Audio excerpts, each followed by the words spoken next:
Hi, I'm Lieutenant Kate Bailey and I'm a dental officer in the Royal Australian Navy, and this is my setup on HMAS Canimbla. We offer the full range of services that you will see in a private practice, so examinations, fillings. You can also do some emergency treatments, so if you need to remove a tooth, do a root canal, minus some of the more cosmetic end of dental practice, such as laser bleaching and those sorts of facilities. When you're at sea, you wake up at about 6:40 and then you play it by ear after that. You try and make appointments as best you can, but you better write it in pencil because the routine can change very quickly, and that's why the sense of humour is probably the most important thing to take to sea. We did come up with a slogan, which is our official one for the dental branch in the Royal Australian Navy. It is fit to bite, fit to fight. Our symbol is basically two sharks nuzzling together with a ship in the background. It's a really good opportunity to really network and get to know people who have jobs that are completely different to yours. Dentistry as a profession can be quite narrow in terms of your exposure to the outer world. In the Navy, you're surrounded by people who are doing different things, and you yourself are in the minority. They're curious about you, they want to get to know you, and it's really important you get to know them because they're the people who you'll be going out ashore and having a really great time when you're alongside.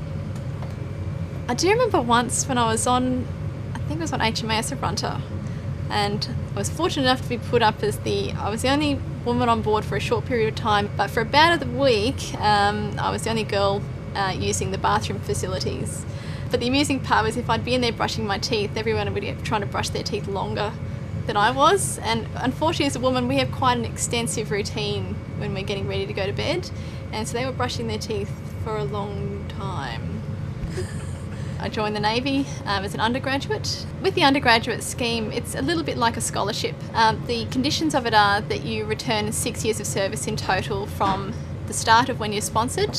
Basically, it's a year for every year you're sponsored, +1, or 6 years, whichever is the greater. The Masters of Health Administration is also on offer to any dental officer, and I believe even our senior sailors are offered such opportunity.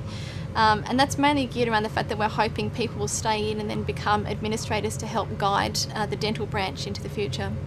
Basically, you just enjoy the camaraderie, the fact that you have great times ashore, there are people who are going to watch your back, and you tend to bump into those people time and time again throughout your career. And I love the fact that in my job, I can remain focused on the services I provide my patients, providing a quality service that people enjoy, service with a smile, I guess you could say, and I can focus on that without having to worry about a bottom line or a profit. So there's certainly something you can focus on, your techniques, your quality of work and your rapport with your patients without having money becoming a real problem in that relationship.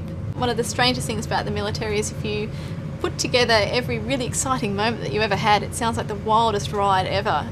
However, for every really awesome, outstanding experience in the Navy, you're going to have plenty of days at sea where there's not a whole lot going on.